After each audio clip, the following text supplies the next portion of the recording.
Hello and welcome to the Fighting Spirit Podcast. As always, I'm Jason. I'm here to bring us the retrospective for Usman versus Burns, and we're going to take a look ahead to Blaydes versus Lewis. But let's talk a little bit about last week. So, 60% accuracy, went 6-4. We had several fights fall off the card, but I think we did pretty well overall, and the Patreon was a real bust. Just the one pick on Adolfo Vieira. We'll talk about that travesty, that embarrassing fight.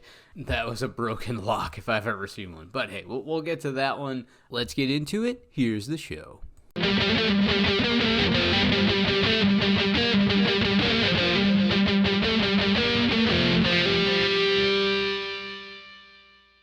All right, let's kick things off with the main event. And Kamaru Usman is on his way to becoming the GOAT at 170 pounds. You know, we'll see what happens throughout his career, but this guy is now looking phenomenal. What has he made? His fourth title defense.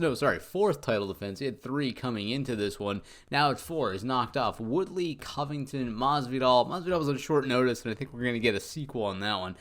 But now Burns as well. And I honestly was really concerned with Usman going into this fight. I thought Burns was really going to be able to outmatch him in the grappling arena, and I thought his striking, his aggression Burns has, was going to outdo Usman. But he was calm, collected. He was smooth. He wasn't throwing much. He was still safe. I really thought he was just throwing one. He's just throwing the jab. I was thinking part of the night, I'm like, he's just playing it too safe. He's throwing one. Well, that one was all it took because it put Burns down twice. Now, Burns did clip Usman in the first round, but once, that kind of fire, that energy wore off of Burns going into round 2, it started going, all for Usman. Usman outstriking Burns nearly 2-1, scored 2 knockdowns. And that jab was just fire. His ability was fire. It looked like he was calmer in there, more collected, had the better gas tank. Basically everything on the side of Usman going into this one, and we ended up getting this one incorrect. We had originally called Burns in this one, and he came real close to closing the door, but it did not work out for us, and it just is what it is. Moving on to the next one, Alexa Grosso defeats Macy Barber. I had called this one. Barber did pick up a number of takedowns, 3, but let's face facts. The boxing out of Grosso was just way too good.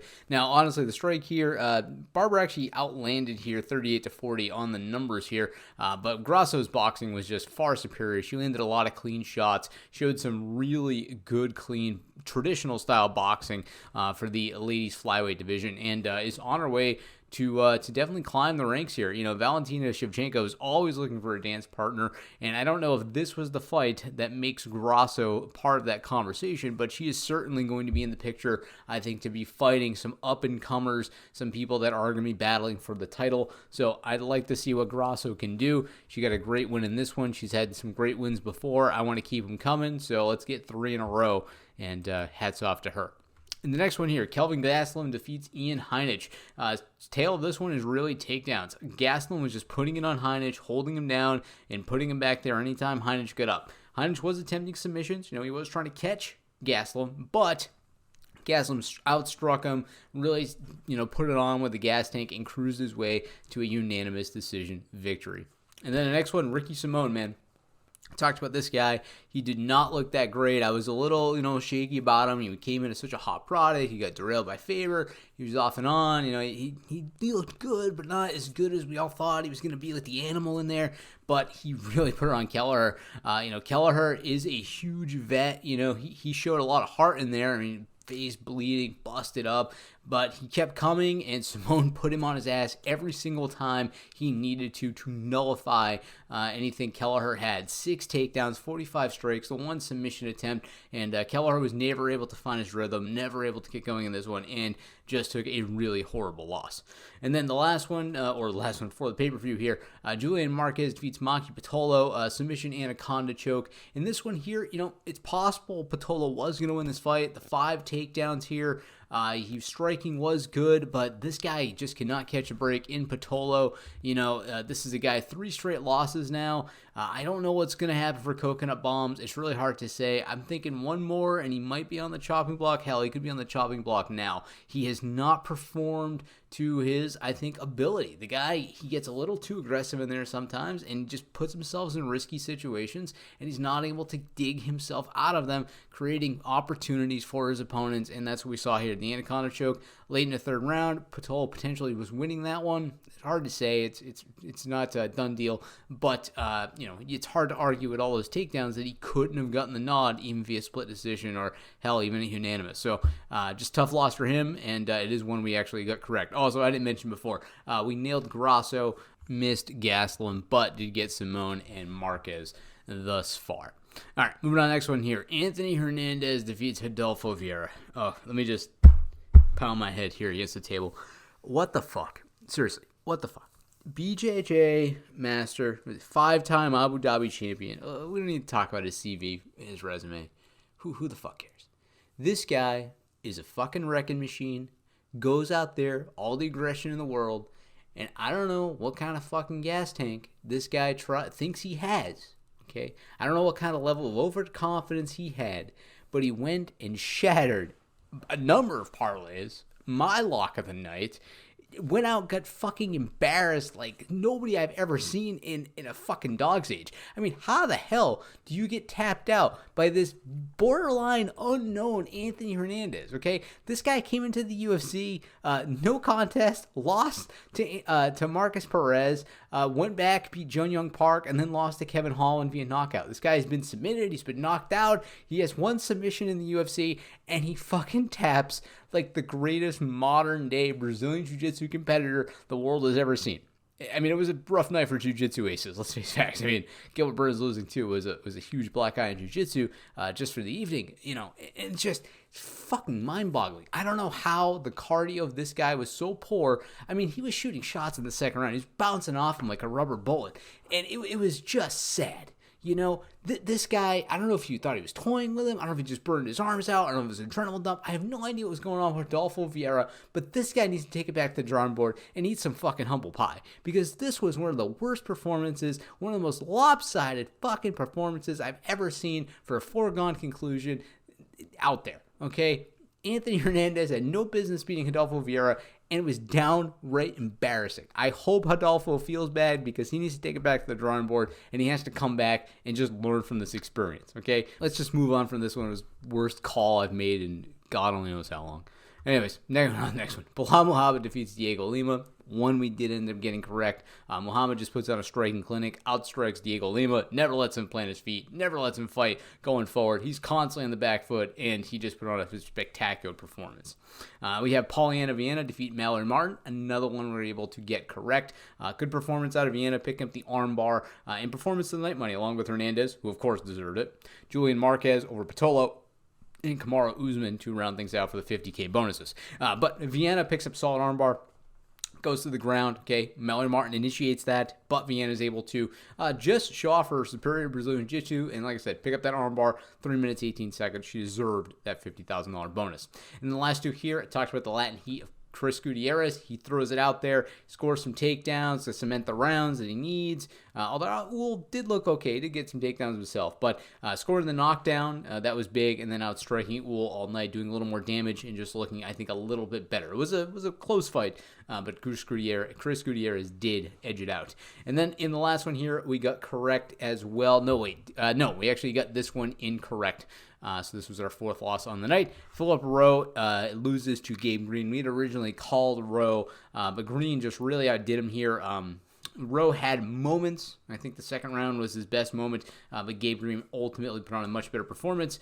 He just showed that a big, thick guy can take on a tall, skinny guy like nobody else. So, like I said, 6-4 on the night, not bad. Horrible loss with Adolfo Vieira. I mean, I was riding so high like everybody else on Adolfo. It was some negative, money, but it was the only fight that I thought really made sense, and it was just a travesty. We're going to not pick one fight again. I think that was a terrible idea in retrospect. The results, were not with us, so we'll make some adjustments there. That was not a good one to put on Patreon. I have to apologize for that one. I'm sure even without listening to me, you would have went out and put some money on that one. It's like I said, horrible pick. We're just going to move past it. Let's move on to the next one. In fact, let's move on to an entirely new week. We got some good fights coming up next week. We got some pretty solid ones on a pretty lengthy card, if I'm honest. We got Derrick Lewis versus Curtis Blaydes. Some solid fights on here. Charles Rosa is going to be rolling out here. We're also going to be having, I think, some dark horse fight here in Dracar Close. And now Luis Pena, the violent Bob Ross, is coming back. Let's get into it, though. Let's get into the fight picks.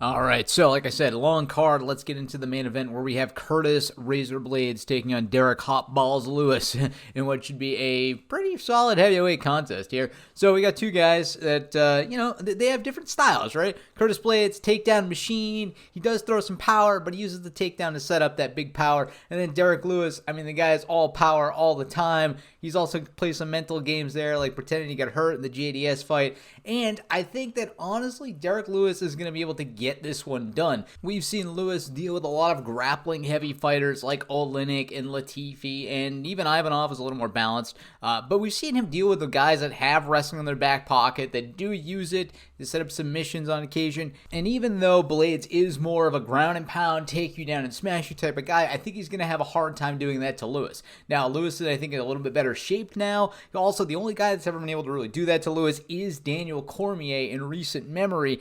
And as much as I like Blaydes, I do not think he's DC caliber. I don't even know if he'll ever become champion, although he is gunning for it, and it is hard to say. The guy is still fairly young. He'll be 30 years old, actually, on the 18th. So he will be 30 once this fight actually takes place. So just something for me to keep in mind. But anyways, besides the fact, I honestly think Derrick Hot Balls Lewis gets it done. He's the pick in the main event. All right, next one here is going to be Kellen Vieira and Yannick Skaia. So, I mean, there's not too much to say about this one here. I think Kellen Vieira has the superior takedown grappling game, and I think Skaia has a slightly superior knockout ability. However, I think Vieira is going to be able to dictate where this fight takes place because she has the great takedown defense. She has good takedown game herself, and her striking, while I think maybe not as good as Skaia's, is certainly good enough to hang with her. So I think that, honestly, Kellen Vieira will be able to get this done here. She's 11-1. She does have 2 knockouts over her career. Also trains at Novo União, so she has definitely a good camp behind her, and she is the pick on Saturday.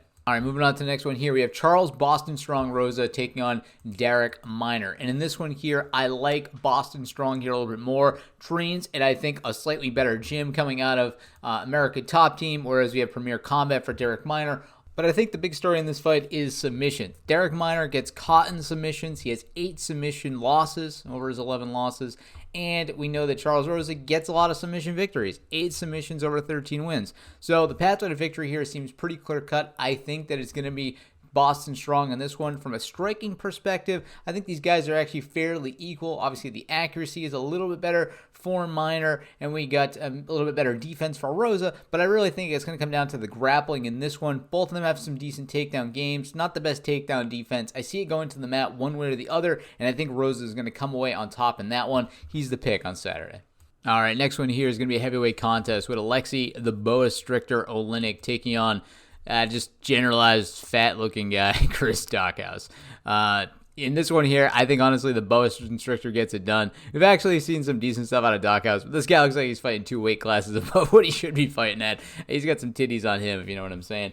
And his 10-3 record, he's got power, but Oleinik has dealt with power. And despite his 2 back-to-back victories in the UFC via knockout, I think Oleinik has dealt well with guys with power. I think he's going to be able to neutralize him with his experience. Stockhouse is just 2-3. He's going to take big titties, strangle him out, and then call it a day. We're picking Oleinik in this one. All right, we got another one at heavyweight with another classic heavyweight. Andrei Arlovsky taking on Tom Aspinall. And in this one here, I like Aspinall. He's coming to the UFC, coming looking fire, right? Coming out of Cage Warriors. Back-to-back knockouts there, first round. Back-to-back UFC knockouts in the first round. Before that, FCC knockout. This guy is on a 5 knockout winning streak coming in the first round, and that chin on Arlovsky has been tested a number of times. He's lost 11 fights via knockout. I think this one's pretty straightforward. Arlovsky's hanging on to it too tight. He's got to let go. It's time to retire, and Tom Aspinall is going to prove that by knocking him out on Saturday. All right, moving on to the next one here. We have Phil Hawes pretending he's Calvin Johnson, calling himself Megatron. taking on Nasruddin Imavov. And in this one here, I like Phil Hawes here. He's a true athletic specimen in the game, fighting at 185 pounds. He came in, he knocked out Jacob Malkoun. He went in, he knocked out his fight in the Contender Series, both early knockouts. This kid is on a 5-fight winning streak. He's also done it even in Bellator, right?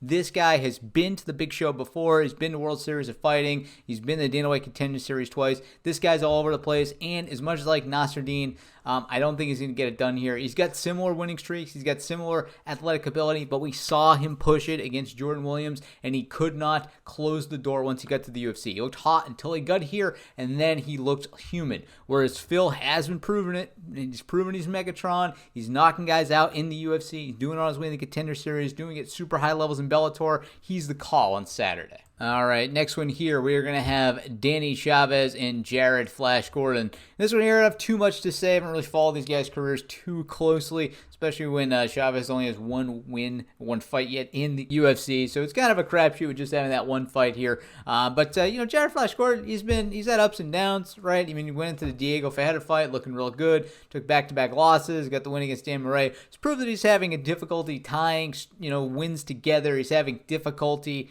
tying wins together. And I think we got to go with the guy who walked into the UFC looking good. I'm going to stick with Danny Chavez on Saturday. All right, this is your undercard fight of the night. We have Dracar Close taking on Violent Bob Ross. Now, Violent Bob Ross is on short notice, and he's coming off a loss, and that's why we're going to stick with Dracar Close. Dracar Close is a real wrecking machine of a guy. I know he was derailed in the Dariush fight, but he did almost beat Dariush. He just got too cocky, ended up getting clipped, and knocked out in the second round. I think that he's going to bounce back in this one. I think he is the sort of guy that can get it done.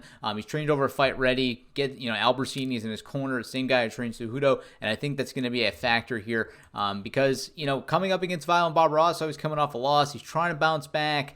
I don't like this matchup for him. I think he's going to find himself being outmatched a little bit. I think, truthfully, Dracar Close is just too much competition to take on when you're looking at just a few days' notice. So hats off to Violent Bob Ross. I hope he goes out there and shocks us. He is somebody that I really do like, but Dracar Close is the better fight specimen, and he is the pick on Saturday. All right, next one here. We have a veteran in Eddie Wineland, a guy who has not really looked good in the last decade, coming in to take on John Castaneda. And in this one here, I think it's Castaneda, despite the fact that he has had his own struggles. In fact, I'm not even sure how this guy ended up in the UFC in a lot of ways. A lot of losses in Combate coming into this. He picks up a win in the third round back in April 12th. I mean, then he fights Nathaniel Wood, takes a loss. I'm not really sure about this fight. This is like a gift either to Eddie Wineland or to Castaneda. Both of these guys coming off of losses. Neither of them looking very good recently, so I'm not really sure what to make of this one. I'm not even sure why these guys are still in the UFC, if I'm perfectly honest. Well, I get why Wineland is. He's got a history. I get it.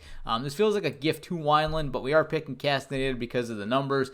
We'll see what happens with Sexy Mexy John Castaneda, but he's your pick with a grain of salt. All right, next one here. We got Juicy J, Julian or Rosa taking on Nate the Train Landwehr. And I'll be honest, man, I like both of these guys here, but I got to pick one, and I'm going to go with Juicy J. Juicy has been able to get fights to the ground thus far in the UFC. He's got some pretty good takedown ability. He's pretty good submission ability. And while we haven't seen enough out of Nate Landwehr to say that he doesn't have that in his back pocket, all we've really seen is phenomenal striking, and we know that we have a little bit of a size advantage with Rosa, which might eliminate some of that phenomenal striking output that we've seen. Can he get inside? Can he close the distance? Can he use this small 5'9" frame against that larger 6'1" frame effectively?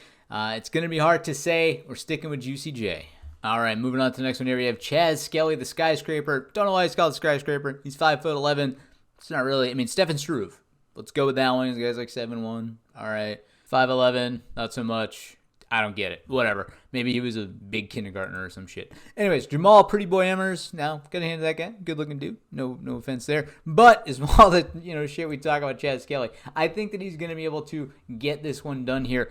Jamal has looked good recently. Came into the UFC, but he's having trouble closing the door recently, right? Split loss to Giga Chickadee, unanimous decision victory over Vince Cachero, and I think Chad Skelly, just with his experience in the UFC, the fact that he has been able to get it done under the bright lights, with with some good wins over Chris Gertzmacher, Jordan Griffin. I think that he's going to be able to use his experience in the UFC to his advantage. He's going to use that high-level fight IQ and get a win over Emmers. Although they do have about equal levels of experience, 18-3 for Skelly, 18-5 for Emmers, but I like Skelly just a little bit more. I think he's going to be able to get it done. But this is a close one, so again, take it with a little bit of a grain of salt.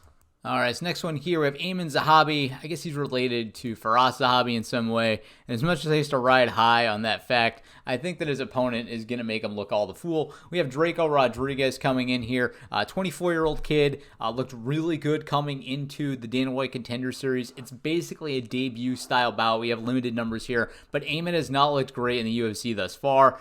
He's 1-2 in his 3 contests. He was knocked out by Ricardo Ramos and lost in unanimous decision to Vince Morales. He did win his first fight against Reginaldo Vieira, but Vieira hasn't, looked very good recently himself. Actually, basically looks retired at this point. So I think he was given a bit of a can to come into the UFC, and I think he's going to run into a real competitor, a real hungry guy in Draco. He's the pick on Saturday. All right, and then the last one here before we get to the debuts, we have Sergey Spybeck taking on Jared Vanderaa. And this one here, I like Spybeck here. Vanderaa is making his UFC debut, so again, numbers are limited. Came out Dana White Contender Series, but Spybeck has looked pretty decent in the UFC. Nothing too crazy to write home about. He was given a tall task when he came in and fought Walt Harris in his first outing. He's fought Tai Tuivasa, Marcin Tybura, Carlos Felipe. He's fought in some decent competition because he came in on such a hot streak from WWFC, and they really tested him right away. I don't think Jared is going to be such a high-level test. I think that he will be able to defeat him. I think Spivey has learned from his mistakes, and I think he is the superior fighter. Although Vanderaa is a little bit of an unknown product, so just keep that in mind, but we are sticking with Sergey Spivek. And then in the last 2 here, we're going to talk about real quick, we have our debut fighters. So not too much to talk about, really, if I'm honest. But we're going to have Shayna Dobson and Casey O'Neill. Casey O'Neill is looking phenomenal at 5-0, making her UFC debut. We're going to stick with her in that one. And then we also have Pat Sabatini taking on Rafael Alves. I think Sabatini is the hotter product here. I think he's going to be able to come in and get a stoppage against the Brazilian in Alves. So let's go over them one more time. We have Lewis, Vieira, Rosa, Olinik, Hawes, Aspinall, Chavez, Close, Castaneda, Rosa, Skelly, Rodriguez, Spivek, O'Neill, and Sabatini to round things out. All right, so that'll do it for us. We'll be coming out with our Patreon picks. We're doing more than just one this week, of course. I think we got some good scores out there, so we're going to post those coming up. Also, please get in touch with me on Twitter at MMA Fight Picks 1. Write the show, the Fighting Spirit Podcast at Fighting Spirit Podcast at gmail.com to get in touch with us, and comments on YouTube, everything else. And of course, there is the Patreon, which I will be making the post to. You can head on over there and leave us a financial donation that makes the most sense to you. So I do appreciate that. I want to thank you from the bottom of my heart. And if you haven't noticed, I changed the style here a little bit. I was having a conversation about how maybe I was getting a little too dry. I was getting a little lost in the numbers and just sort of reciting facts. Tried to spice things up a little bit. If you like this new version of the show, you like me to be a little more hyperbolic, leave a comment, write me, let me know you like this one better with the explicit content as opposed to me reading, the stock report on NPR. So until I speak with you again next time, though, happy fight picking.